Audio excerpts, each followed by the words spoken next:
A paz do Senhor. Quero aqui agradecer a Deus por essa oportunidade e vamos aqui fazer um estudo, uma pré-aula da primeira lição do segundo trimestre, a qual vai ser abordada aqui esse trimestre. Vai ser rico para a vida do cristão. E temos aí uma revista excelente que vai trazer um aprendizado e, eu creio, até uma mudança de pensamento e de vida de muitos. Vamos aqui estar falando desse trimestre, vai falar sobre os valores do reino de Deus. Quais são esses valores do reino de Deus? E esses valores,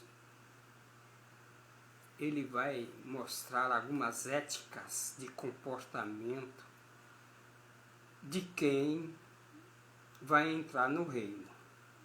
O reino de Deus, ao qual Jesus Cristo, relatado pelo evangelista Mateus. Lucas também tem aí uma participação do que ele pôde apurar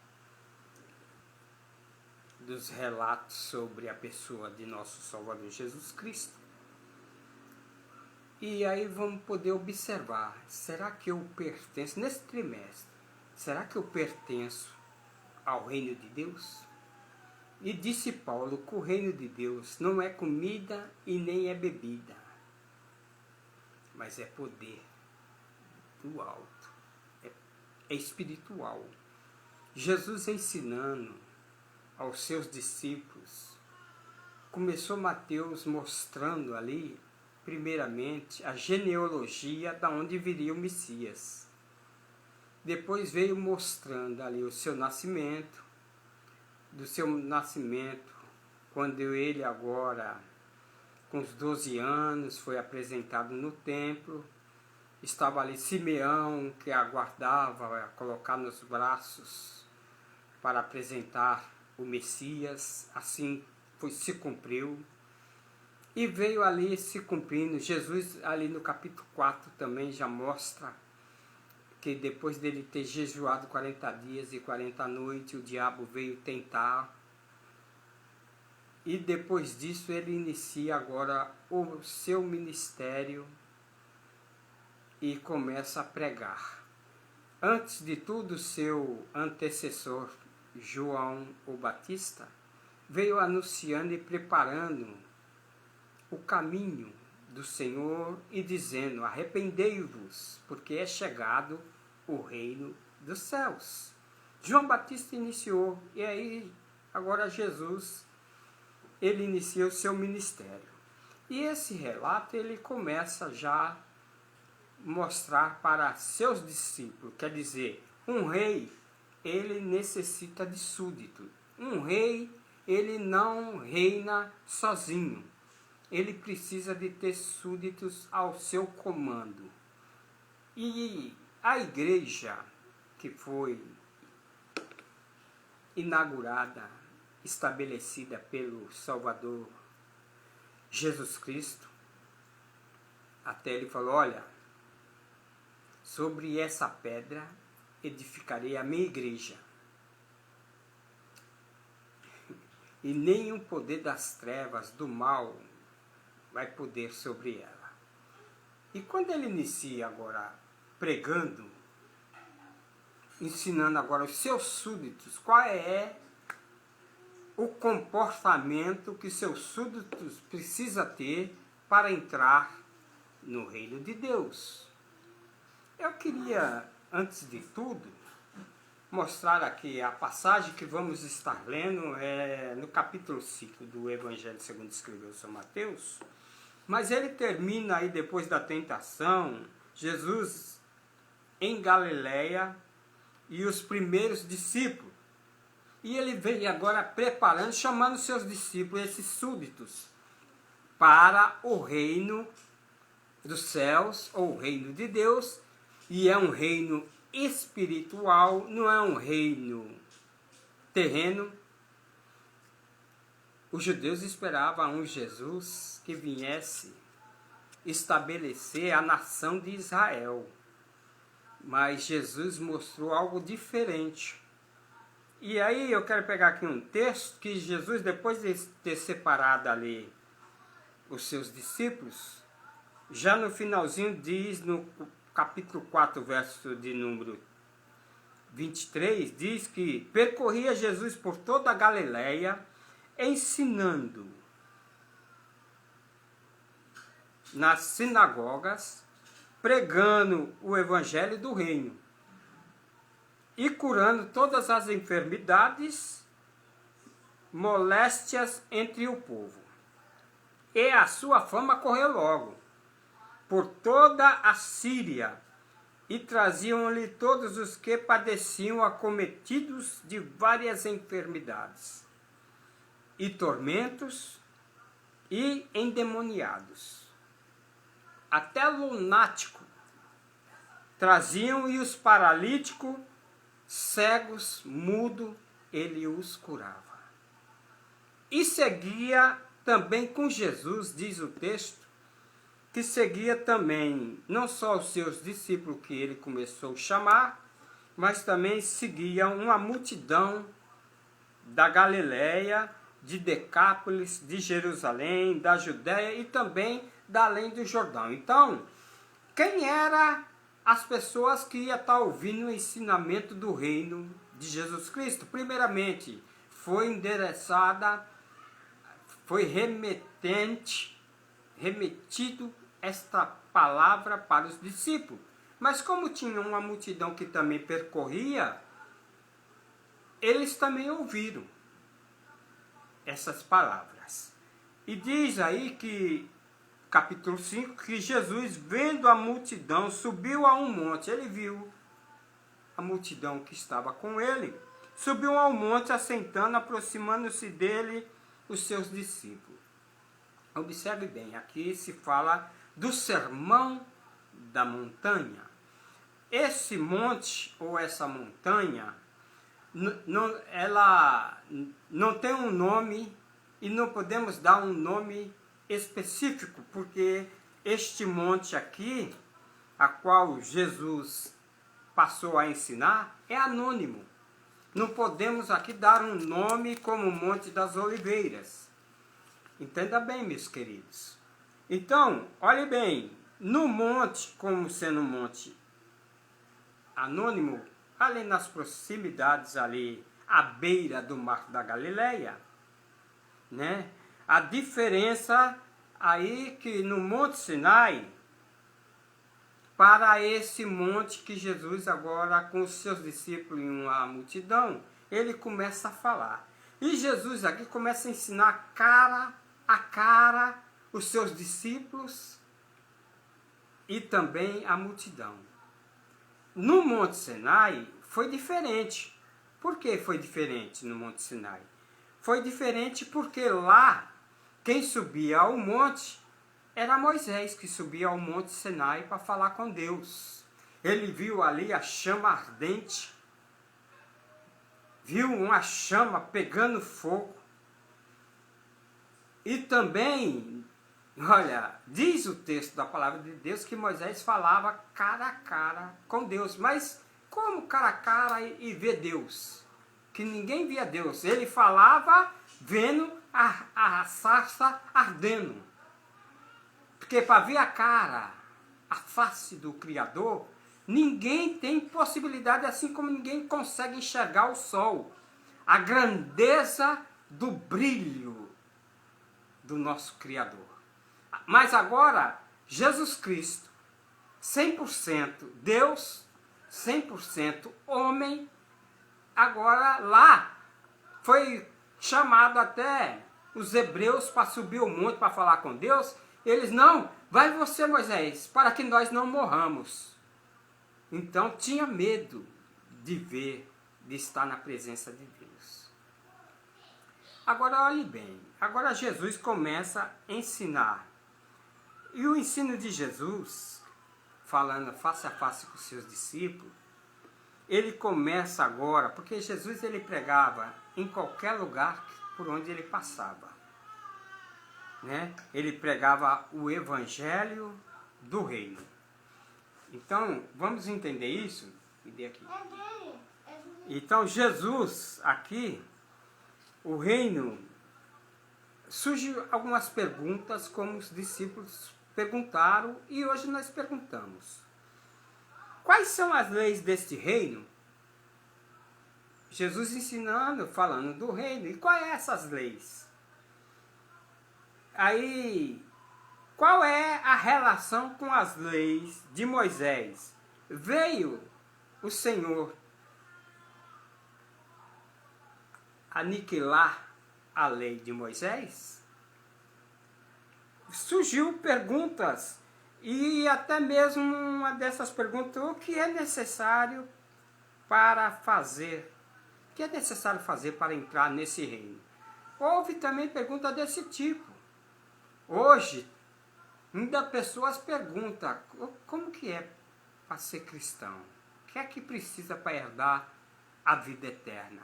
Surge perguntas, mas as Escrituras Sagradas, esses 66 livros, têm a resposta para mim e para você diante de perguntas.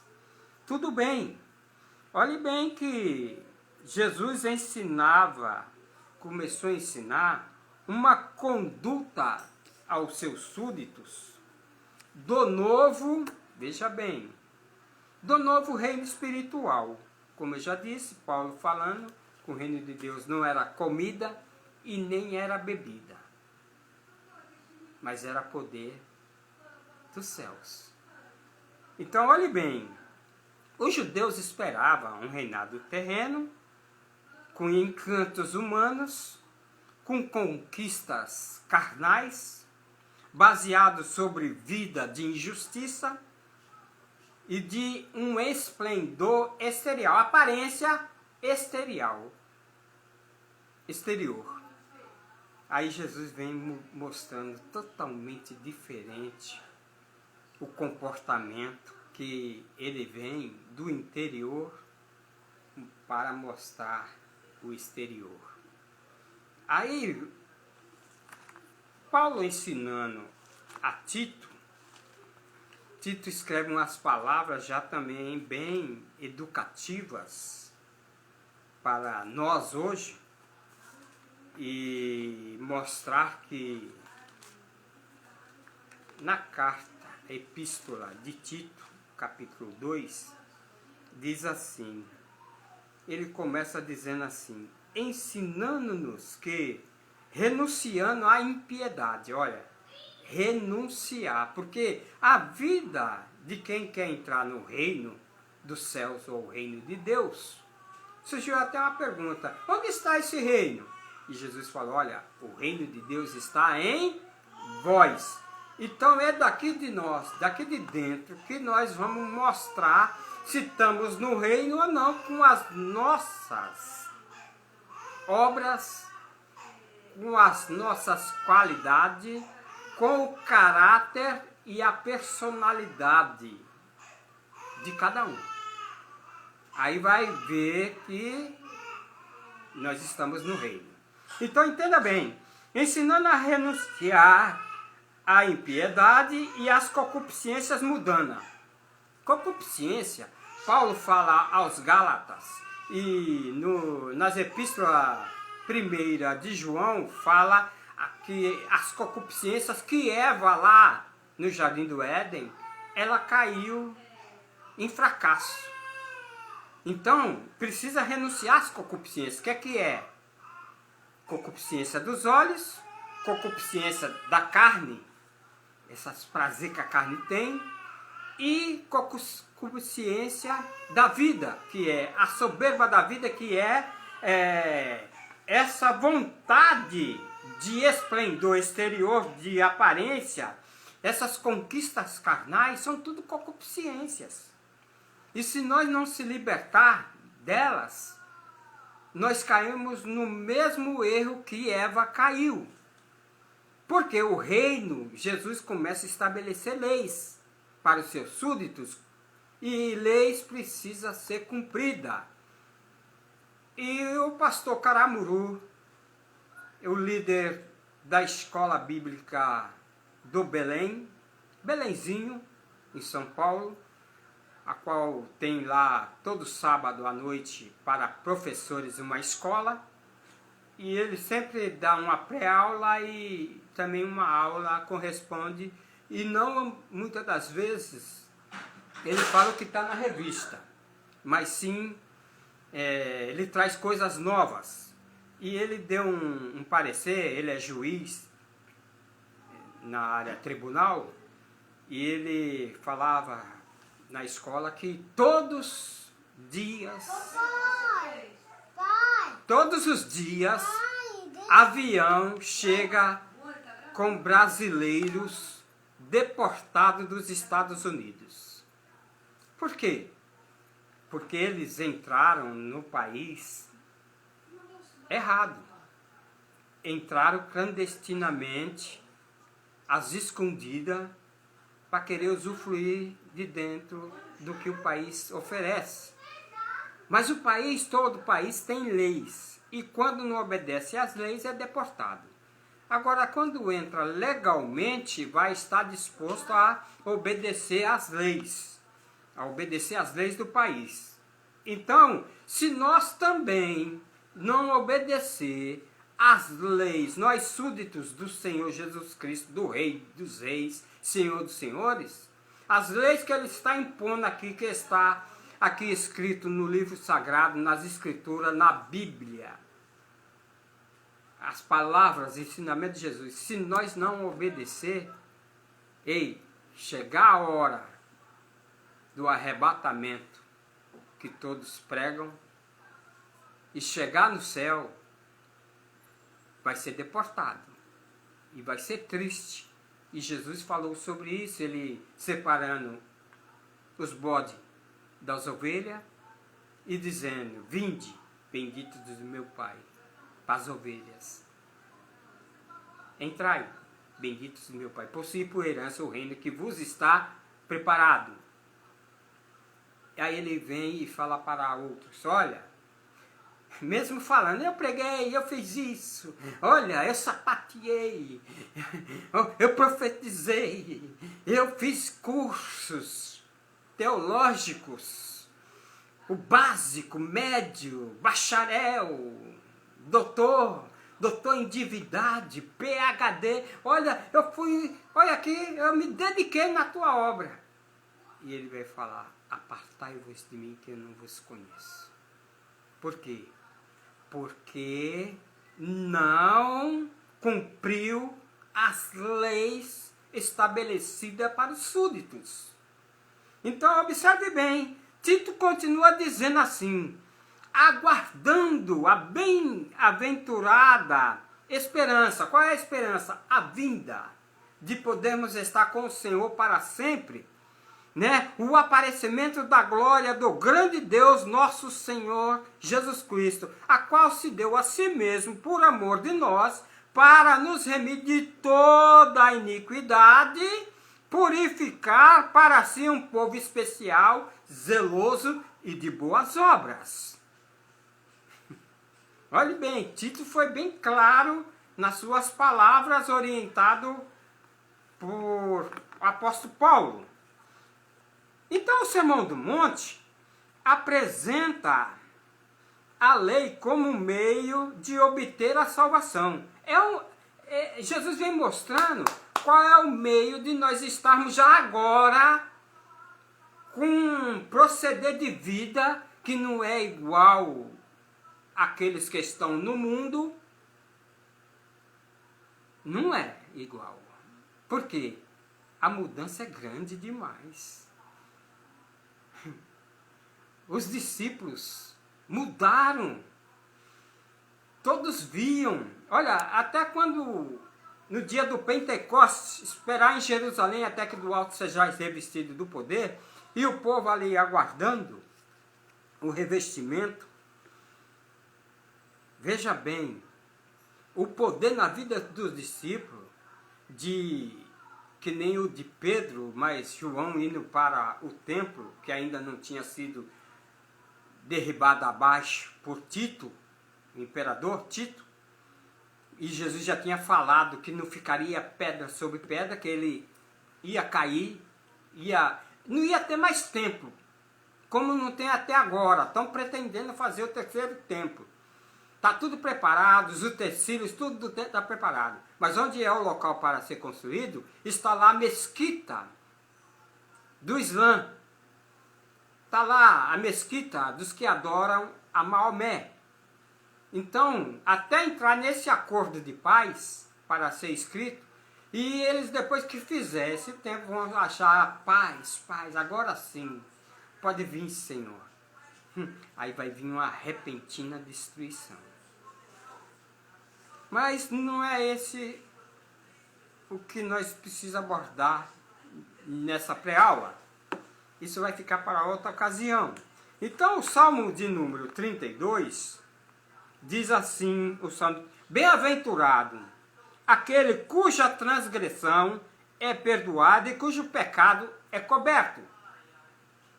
Vem agora o salmista Davi. Eu estou gravando aqui, depois eu vejo lá.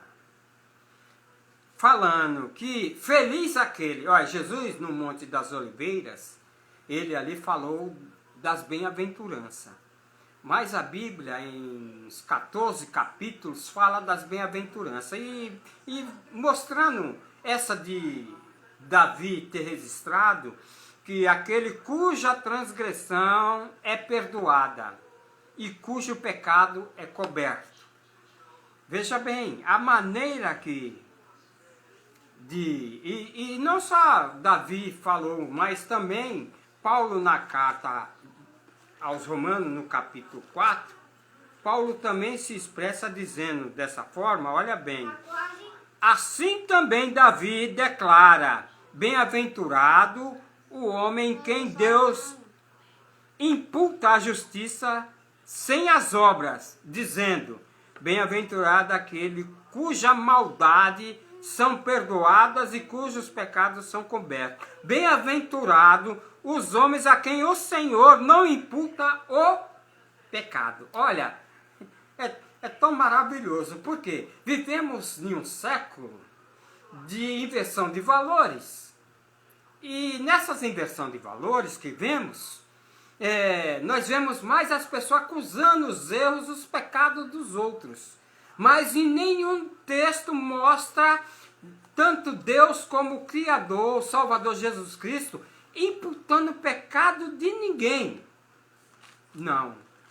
Mas quando Jesus aqui, ele purifica-nos do pecado e da transgressão, assim quando nós aceitamos como Rei, como Senhor dos Senhores, como Salvador, e nós vamos agora viver uma vida de renúncia para poder fazer a vontade do Rei. E Paulo, ele escrevendo aqui no capítulo 18, em tudo provém de Deus que nos reconciliou. Deus nos reconciliou consigo mesmo. Por quem? Por Jesus Cristo, e nos deu o ministério da reconciliação. É um ministério profundo que é de reconciliar a todo aquele que vive no reino das trevas para voltar para o reino da luz e para que os seus pecados, as suas transgressões sejam apagadas e ele possa agora ter uma direção. Não é mais ele que é dirigido por ele mesmo, mas sim se deixar ser dirigido pelo Espírito Santo de Deus, obedecendo agora às leis do reino, para entrar nele. E aí vem dizendo, isto é, Deus estava em Cristo, reconciliando consigo quem? O mundo. Esse mundo aqui, essa palavra fala reconciliando todo ser humano. Não importa a nação dele, a nacionalidade dele, mas reconciliando consigo o mundo, não lhe imputando os seus pecados. Quer dizer, ei, você está errado nisso, você é isso, você é aquilo. Não.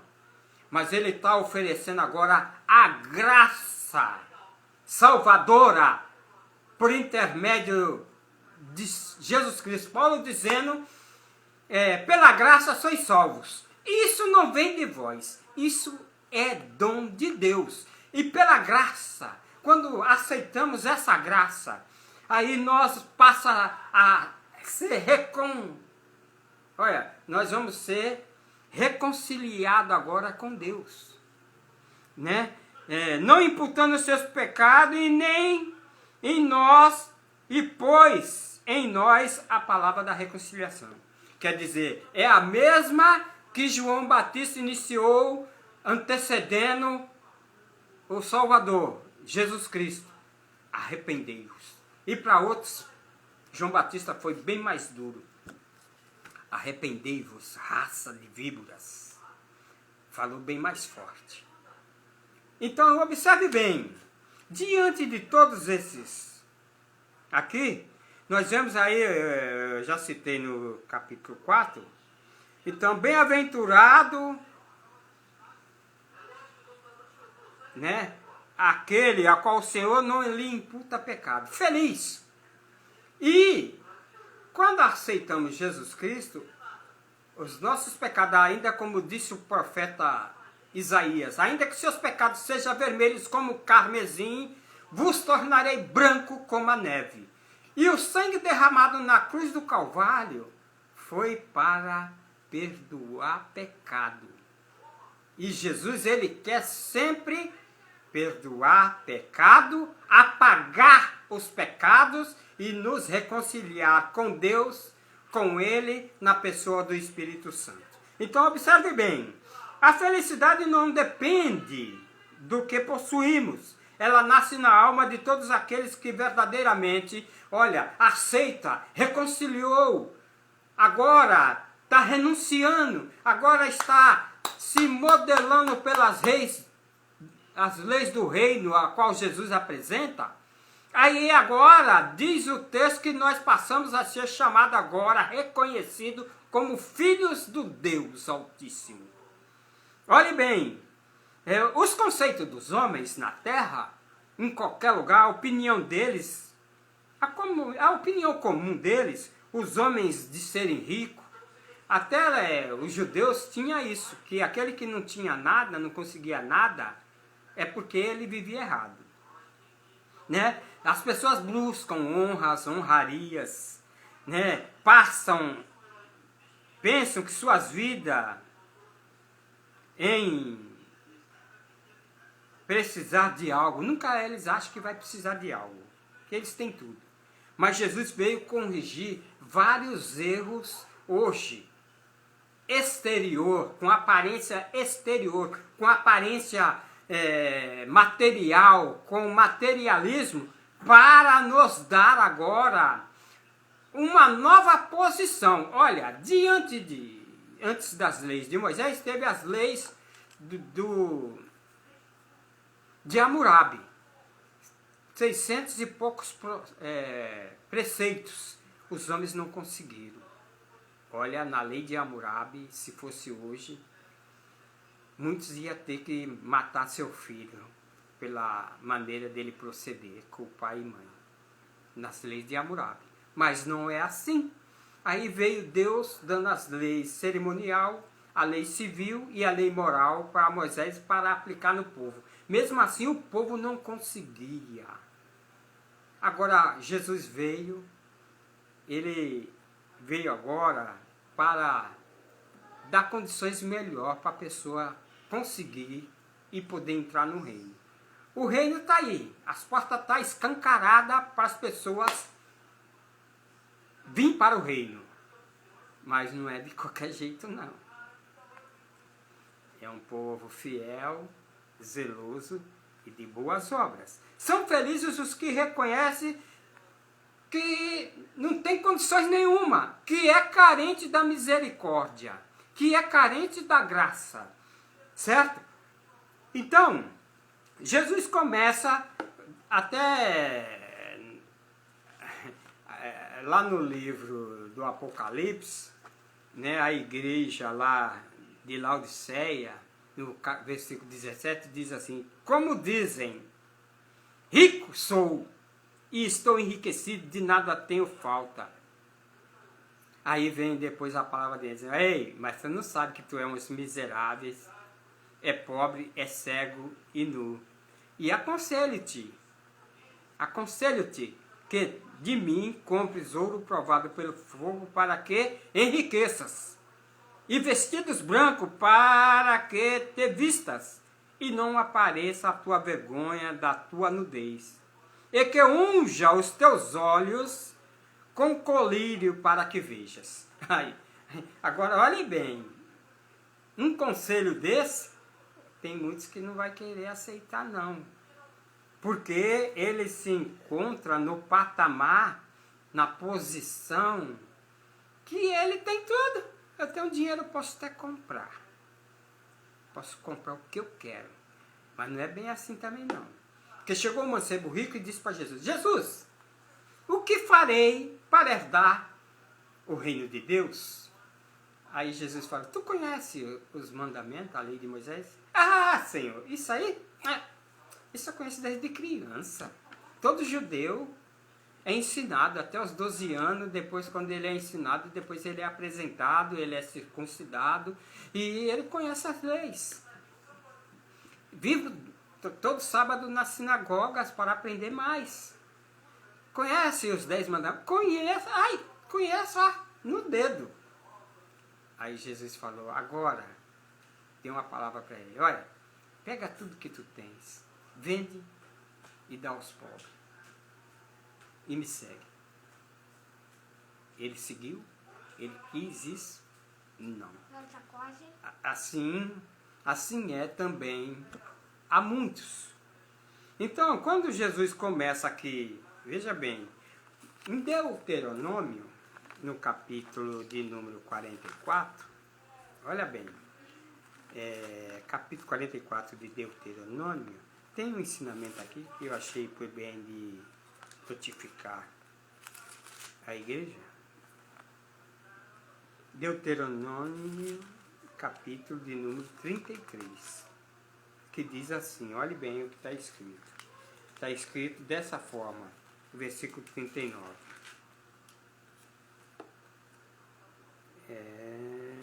Versículo de números 33.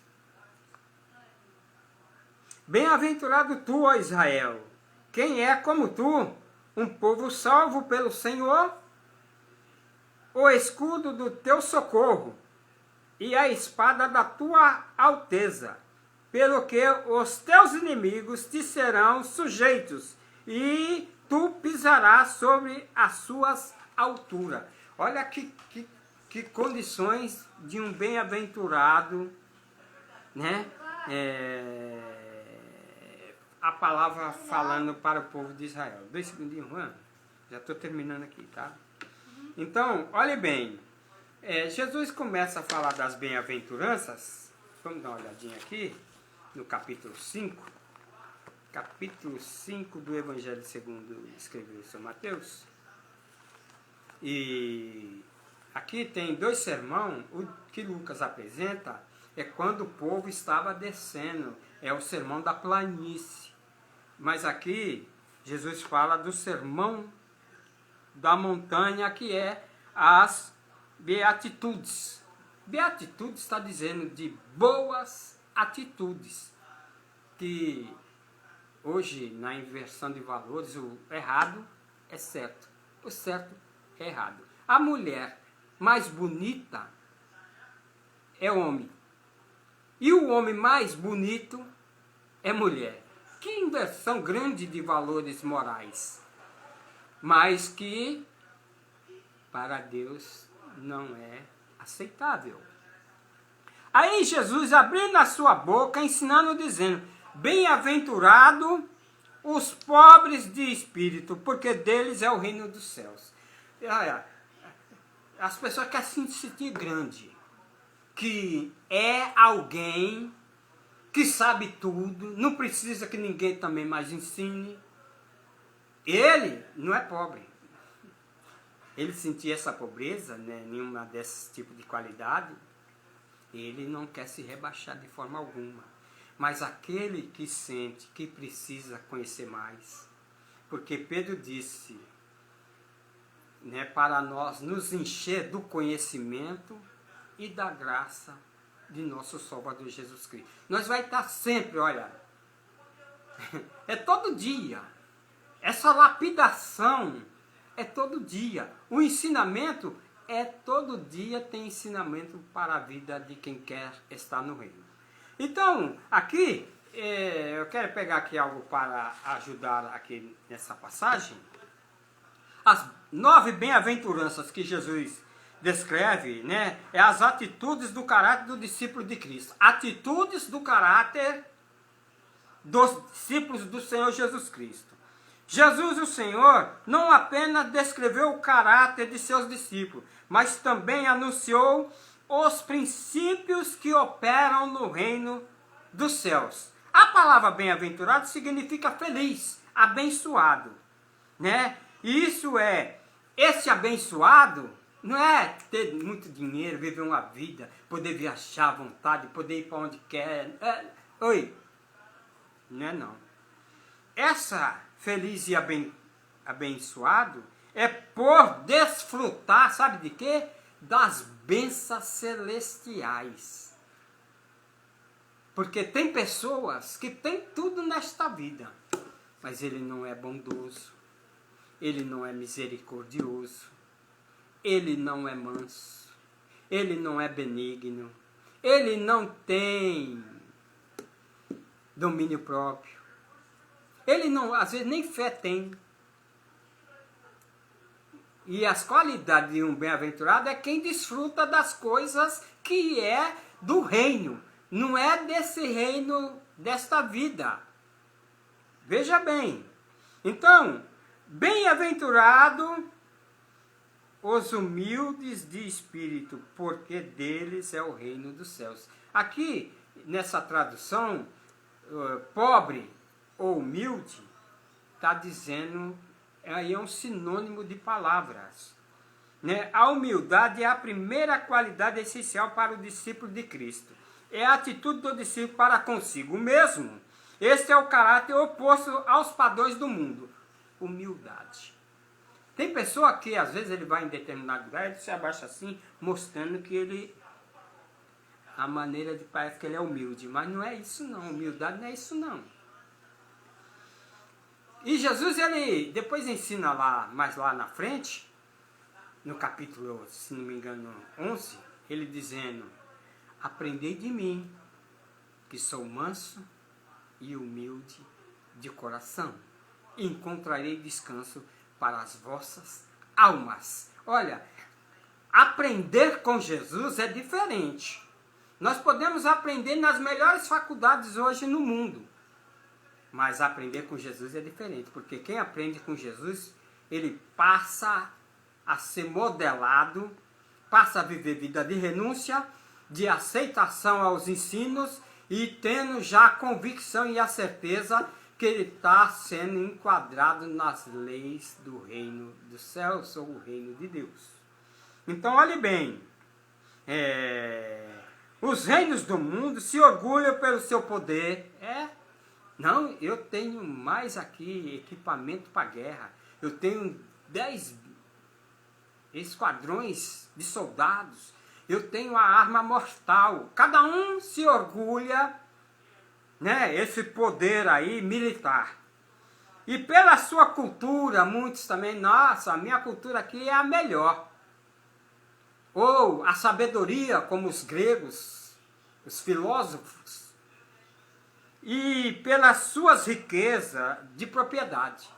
Mas nada disso Jesus veio contradizer todo esse tipo de coisa para estar no reino. Até o ponto que ele fez uma parábola de um certo homem que ele viu que o seu roçado ia granjear, ia tirar muito. Ali o seu depósito era pequeno, aí ele falou, eu vou fazer um maior. Aí fez o maior, granjeou, depois de tudo prontinho, tudo já guardado ali. Aí veio a palavra aí, louco, se essa noite te pedir a tua alma, o que será? O que será de ti? Porque Jesus ensinou, nós vamos ter aí uma lição sobre isso, não ajunteis tesouros no céu, ou não ajunteis tesouros na terra, porque vem a traça, vem a ferrugem e destrói. Mas ajunteis tesouros no céu. E tesouros que nós podemos ajuntar é essas éticas morais, esses padrões a qual Jesus vem ensinando de comportamento. Aí veja bem, o mundo despreza a humildade e dá valor à autossuficiência e à autoconfiança em si mesmo. Que, não, eu posso, eu sei, sou eu mesmo. Então, ao contrário disso, Jesus ensinou, quem a si mesmo se exaltar, será humilhado. E quem a si mesmo se humilhar, será exaltado. Mateus capítulo 23, verso de número 12. E 1 Pedro diz, humilhai-vos debaixo da potente mão de Deus, porque a seu tempo vos exaltará. Então, vê que o quadro passa a ficar diferente. Aí nós observamos ainda que sem humildade não é possível entrar no reino dos céus, porque é necessário se arrepender e entrar como um pecador perdido, destruído da glória. Como disse Paulo aos Romanos, capítulo 3, verso de número 23, porque todos pecaram e destituídos estão da glória de Deus. Né? Então, observe bem, ele entrou no reino dos céus não como um doutor da lei, mas como um pecador arrependido. Quem? Saulo de Tarso. Né? A cultura, os dons, o zelo religioso de Saulo de Tarso nada valia quanto caído em terra. A posição do apóstolo, a qual estudou aos pés de Gamaliel, quando ele se depara ali no caminho para Damasco, ouviu uma voz de Jesus que dizia, Saulo, Saulo, por que me persegues? Aí, naquela hora, Paulo começou a ser transformado. Um homem colérico, um homem que não era gentil, um homem bruto, um homem de palavras que abria a boca, machucava. Aí agora veio vindo as mudanças na vida deste homem, a qual o seu nome foi mudado de Saulo para Paulo de Tarso. Então, olhe bem, bem-aventurados que choram, porque serão consolados, o verso de número 4. Esta bem-aventurança apresenta a atitude do discípulo de Cristo para com o pecado. O choro entrou no mundo pelo pecado, que trouxe ao homem consequências tristes. Porque um pecador arrependido, logo ele não aguenta, aí o choro, o quebrantamento vem, que ele vê que é um pobre, miserável. Aí o choro vem quebrantando o seu coração. O choro entrou no mundo pelo pecado, que trouxe consequências tristes, mas isso não quer dizer que o discípulo de Cristo deve sempre triste, estar sempre triste. Mas antes, esta bem-aventurança oferece uma solução para a tristeza. Olha, a tristeza, Jesus ensinou que há sempre condições, né, para quando estamos tristes. Ele enviou o Consolador, né, até dizendo, olha, não se turbe o vosso coração. Credes em Deus, credes também em mim. Não fique triste não. Aí ele vem dizendo também, olha, na verdade vos digo, vós chorareis. Capítulo de número 16 do verso 20. Mas vós chorareis, e vós lamentareis, e o mundo se alegrará. E vós estareis tristes, mas a vossa tristeza se converterá em alegria. Aí ele deu a posição até de uma mulher grávida, quando está para dar à luz, a tristeza, o choro, a dor. Mas depois que ela nasce a criança, é só alegria. Assim também agora vós, na verdade, tendes tristeza, mas outra vez vos verei, e o vosso coração se alegrará, a vossa alegria ninguém atirará. A alegria que o Salvador coloca para aqueles que aceitam para entrar no reino, essa alegria, ainda que esteja triste, ela se converte em prazer e alegria, em gozo do Espírito Santo. Então é muito diferente o procedimento dos que choram, né? Ela mostra que acaba o choro, porque serão consolados. Hoje temos o Consolador, o Espírito Santo. Então, a consolação da salvação, a convicção do pecado e as experiências tristes quando o Espírito Santo nos convence do pecado. É o papel dele. Ele convence o homem do pecado, da justiça e do juízo. Né? E pelo arrependimento em fé em Cristo, a tristeza dá lugar ao gozo da salvação. E agora pronto, eu vou herdar o reino de Deus e vou ter salvação. A consolação na esperança de Cristo, é triste assistir à morte de um irmão amado em Cristo, né? Mas a consolação de lembrar da esperança em Cristo, porque assim aqueles que dormem serão ressuscitados primeiro. Então, a consolação. Então, bem-aventurados os mansos, porque herdarão a terra. A mansidão é uma atitude do discípulo de Cristo, né, a vontade de Deus. Manso não resolve o seu problema pela força. Aí tem um corinho que sempre aqui a igreja canta. Pela força não, pela força não, pelo meu espírito, assim diz o Senhor. Pela força não, pela força não, pelo meu espírito, assim diz o Senhor. Então, a mansidão, ela toma nova origem para o súdito que está pretendendo entrar no reino. Aí nós vemos aqui, né? Mas entrega o seu caso nas mãos de Deus. O maior exemplo de mansidão é o exemplo do Senhor Jesus Cristo, quando ultrajado não revidava com o traje. Quando maltratado não fazia ameaça. Olha,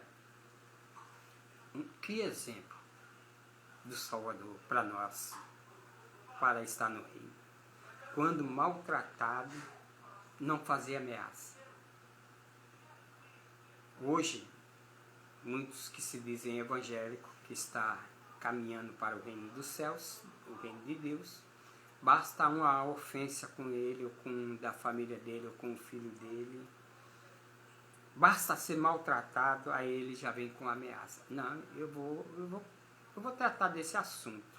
Vai ver com quem está mexendo. E não é assim que Jesus ensinou para quem quer ser manso, bem-aventurados mansos. Não é assim não. Então, veja bem, mas entregava-se àquele que julga retamente, porque o mundo julga com injustiça, mas Deus, ele julga, não é com balanças enganosas, como vemos a palavra de Deus. Quero ler aqui um versículo em Pedro, eu não tinha aqui marcado, então Pedro, ele nos dá aqui a entender, capítulo 2, 1 Pedro, capítulo 2, verso de número 23, diz assim: o qual, quando injuriavam, não injuriava, e quando padecia, não ameaçava, mas entregava-se àquele que julga retamente. Pedro aqui registrou isso.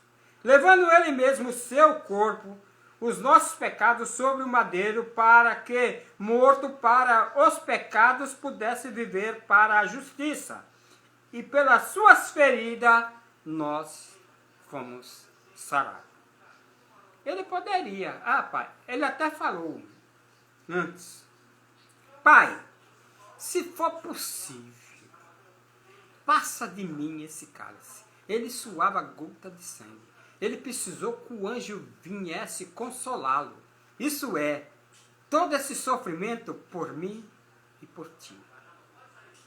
Mas ele, quando foi arrancado ali as suas vestes, os seus vestidos partidos, lançaram soca, ele, quando chicotearam ele, quando ele, com a espada, transpassaram nas costelas dele, ele também não se revidou.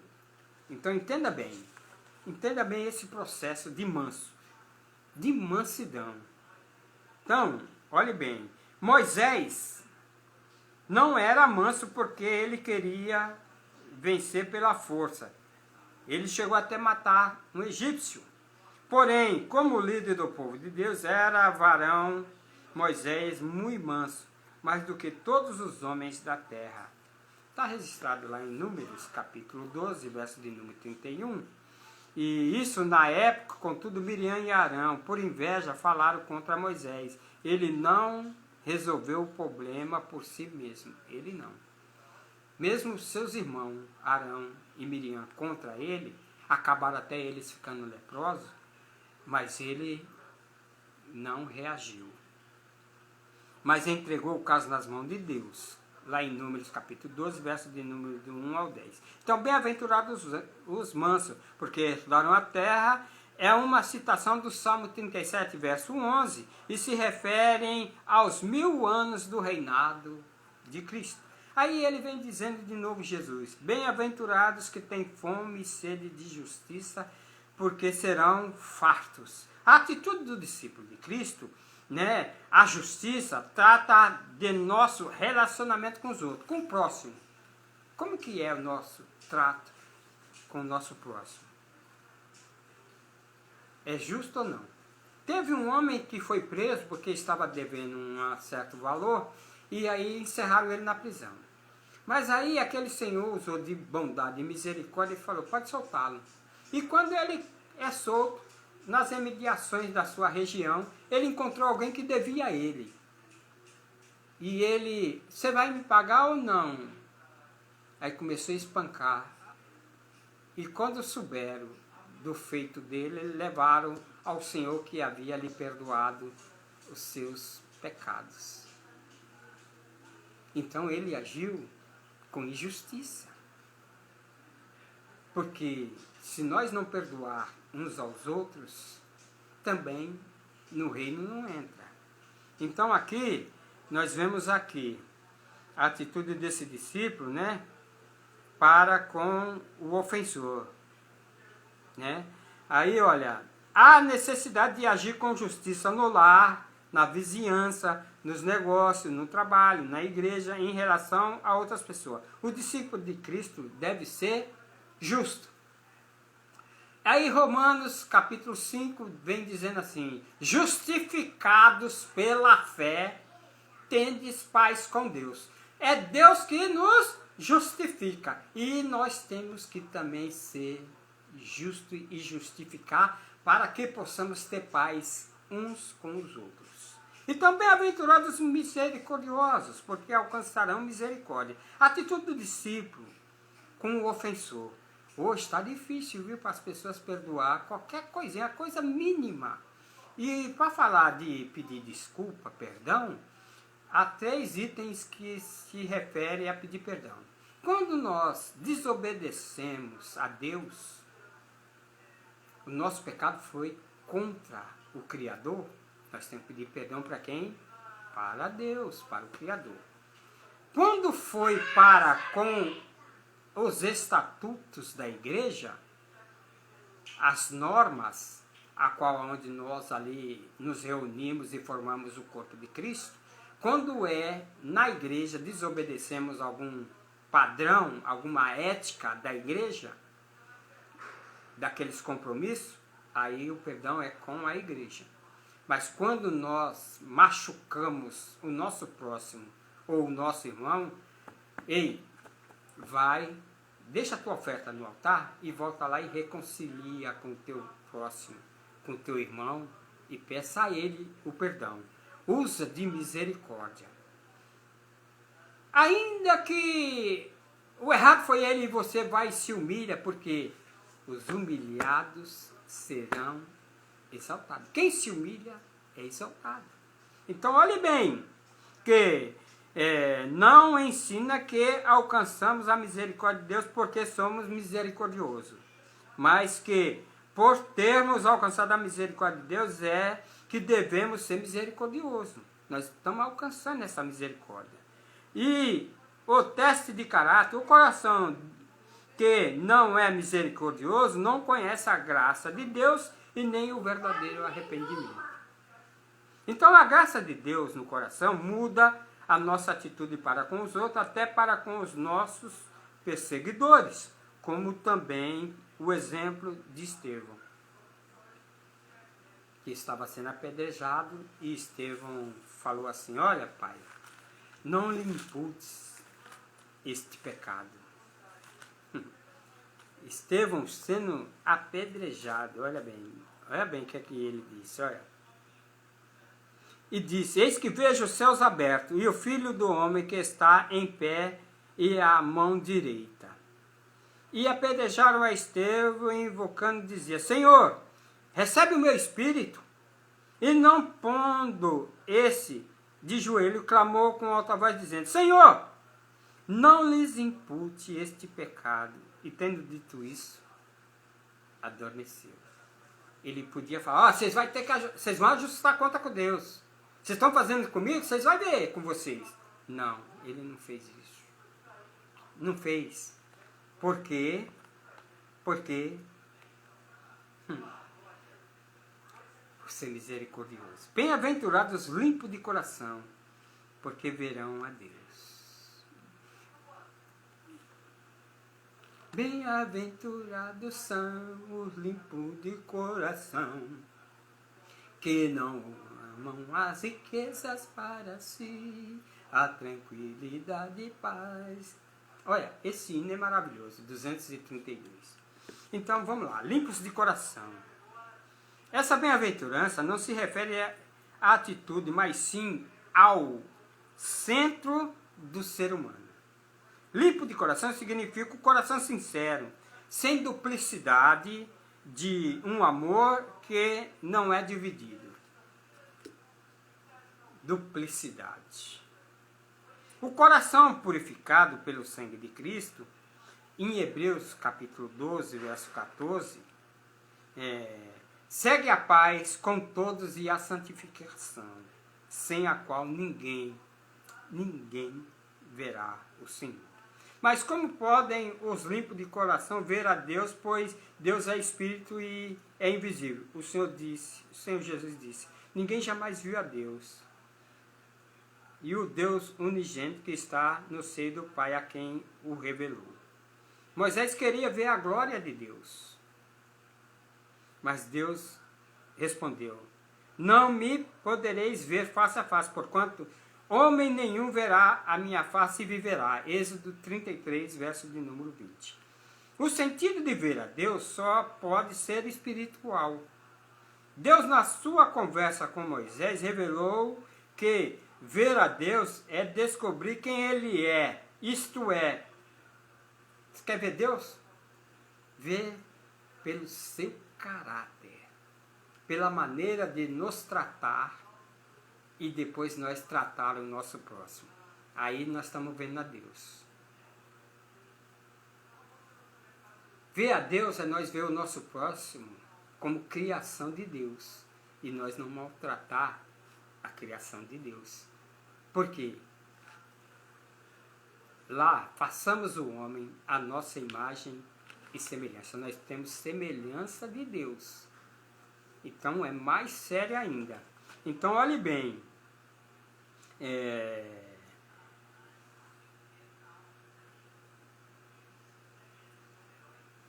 Ver a Deus é conhecer o seu caráter, o seu nome, a sua bondade e a sua compaixão. Deus não desvenda o seu caráter aos que não são limpos de coração. A cegueira espiritual não deixa a pessoa conhecer e aprender o caráter de Deus. Bem-aventurados limpos de coração, porque verão a Deus. Limpo de coração. Aí vem agora os bem-aventurados pacificadores, porque serão chamados filhos de Deus. Agora aqui, irmãos que vivem fazendo contenda com seus irmãos, contenda com seu vizinho, como vai chamar ele de pacificador? Isso dá sinal que ele não é e não pertence ao reino. Vai ser transportado.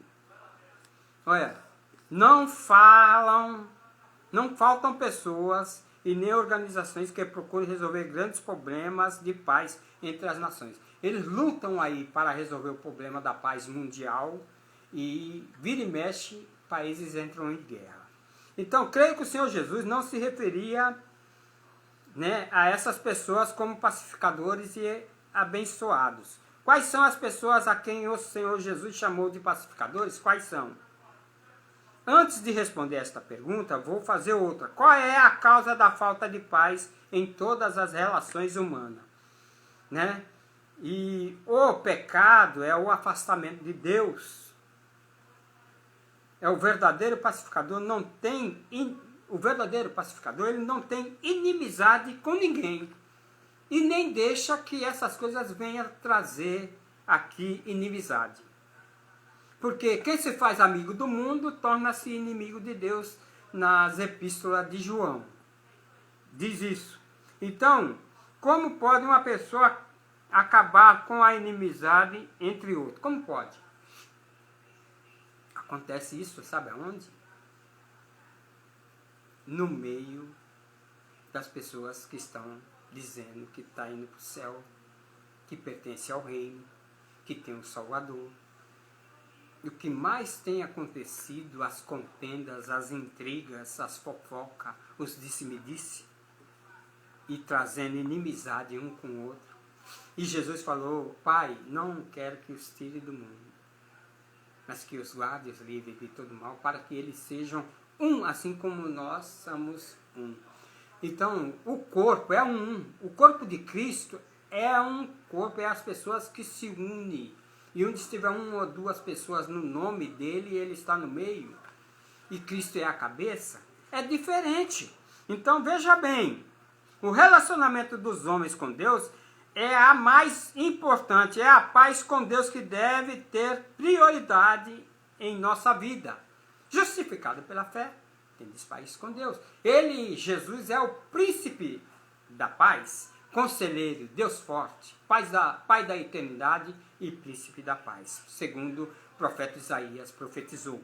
Então, olhe bem, ele dirigiu essas palavras e tornaram-se os verdadeiros pacificadores, juntamente com outros, anunciando o evangelho da paz, transformando vidas, trazendo paz ao coração, desfazendo inimizades pessoais, a qual lá na carta de Paulo a Éfeso, no capítulo de número 2, Paulo escreve a carta aqui a Éfeso, que diz assim no verso de número 2, versículo 16, diz assim: e pela cruz reconciliar ambos com Deus em um corpo, matando com ela as inimizades.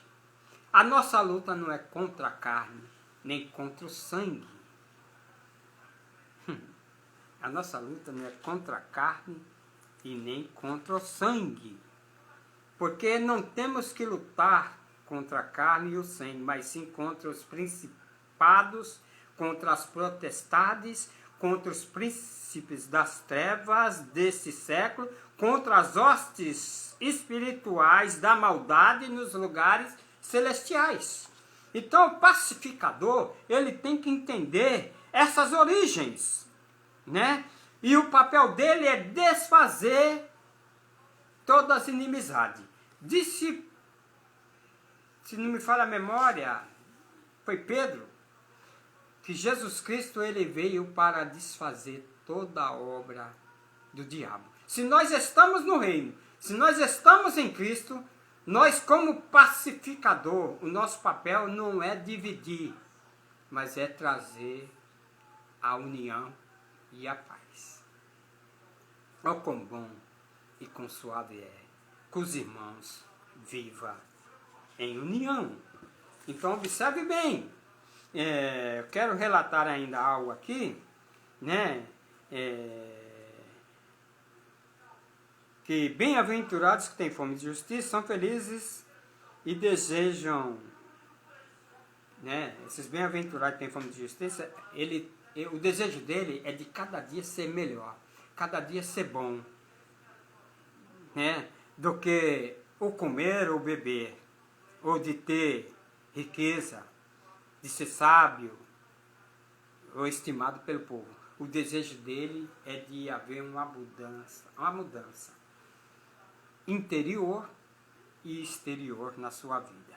E na lição, ela trata aí de assuntos, né? A leitura em classe, que é lá no capítulo, vivemos uma degradação de valores nos nossos meios da sociedade, né? Então precisava analisar a estrutura do sermão. Qual é essa estrutura do sermão?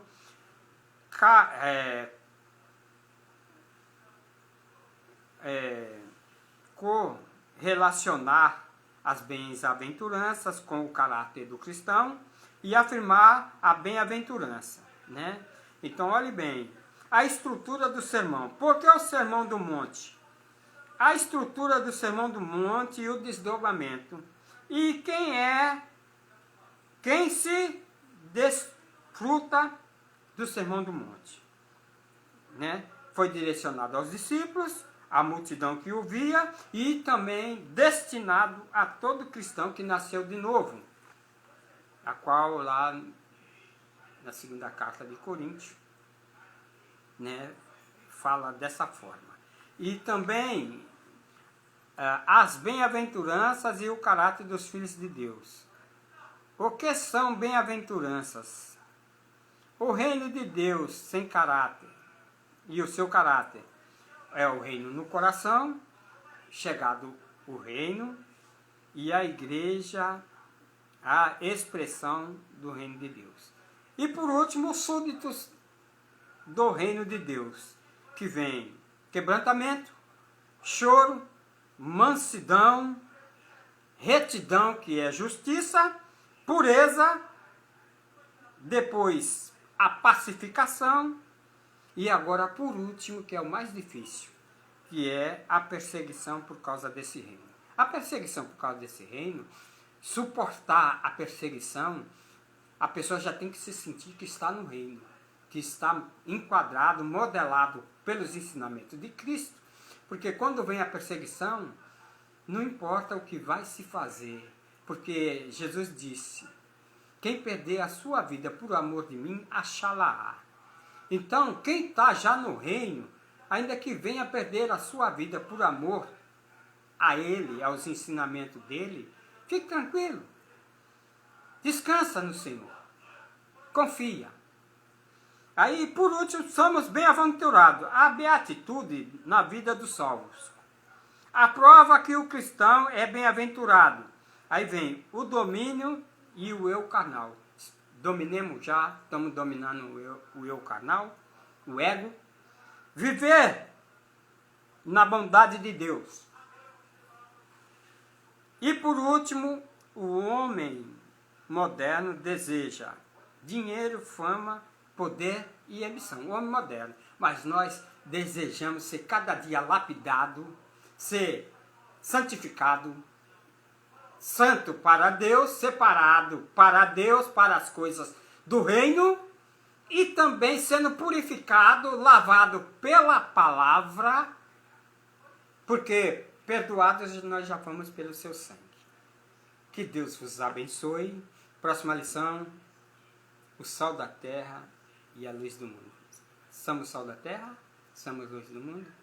Venha para a escola dominical aprendermos juntos. Deus os abençoe em Cristo Jesus. Amém? Quero desejar aqui a paz ao irmão Moisés Ferreira, ao nosso diácono Daniel, diácono Moisés, a MEC, cooperador da obra de Deus. Que Deus continue abençoando a todos, tá certo? E os irmãos que vai acompanhar essa live. A paz seja com todos.